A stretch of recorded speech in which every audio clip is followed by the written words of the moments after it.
Bonjour et bienvenue dans cette capsule numéro 24. Je m'appelle Max. Le mot circulation vient d'un mot latin désignant l'orbite des planètes. Il y a donc une idée de mouvement. La circulation est une dynamique commune à toutes choses, à commencer par les espèces. Voyons cela d'un peu plus près.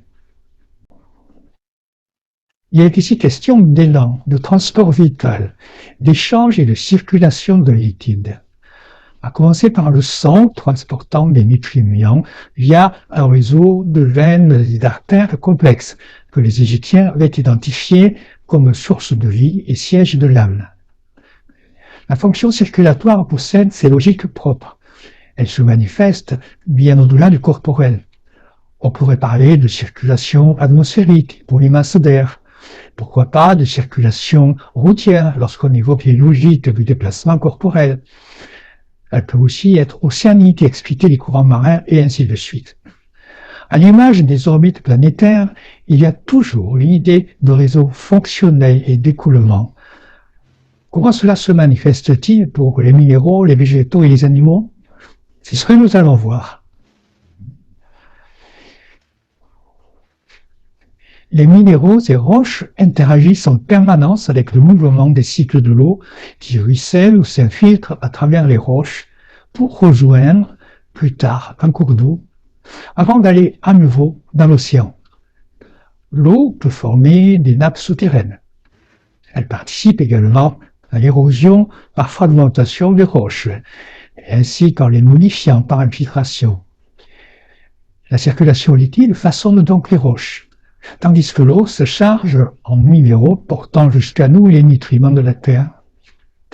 On ignore souvent qu'il existe également un cycle des eaux profondes, appelé l'eau des plaques tectoniques, laquelle est transportée dans le manteau de la terre. En ce lieu profond, l'eau est absorbée par un minéral du nom de ringwoodite, puis s'en échappe pour remonter à la surface en passant par l'intérieur du magma. Ce minéral a été observé dans des météorites puis dans des échantillons terrestres. Nous sommes donc en présence d'une véritable circulation, non pas sanguine, mais bien sûr de type aquatique. Le soleil fait monter la sève des végétaux. La sève est ce que l'eau est aux minéraux. Elle est l'équivalent du sang chez l'humain, c'est-à-dire un milieu liquide se déplaçant incessamment afin de transporter les éléments nutritifs entre les organes de la plante. Grâce à ceci, la plante pourra croître et mettre en action la photosynthèse, c'est-à-dire synthétiser de la matière organique en utilisant la lumière du soleil. Ainsi, l'ensemble des végétaux, des petites plantes aux grands arbres, utilisent un double système de vaisseaux allant du haut vers le bas et du bas vers le haut. L'eau pénètre par les racines ainsi que par les feuilles. D'autre part, la circulation de la sève chez la plante fait intervenir une transpiration, expliquant qu'une forêt puisse évaporer plusieurs milliers de tonnes d'eau par jour.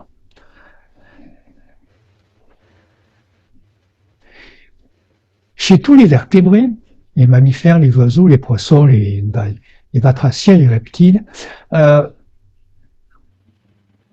circulatoire est l'eau et suit un trajet cyclique grâce au cœur. Ce système de fermeture permet une distribution plus rapide. On parle dans ce cas de système circulatoire fermé.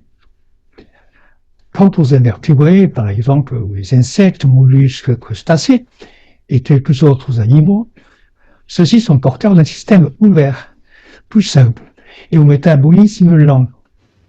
Dans ce cas, pas d'artère, la tension reste faible, et le sang oxygéné met du temps à atteindre les extrémités du corps.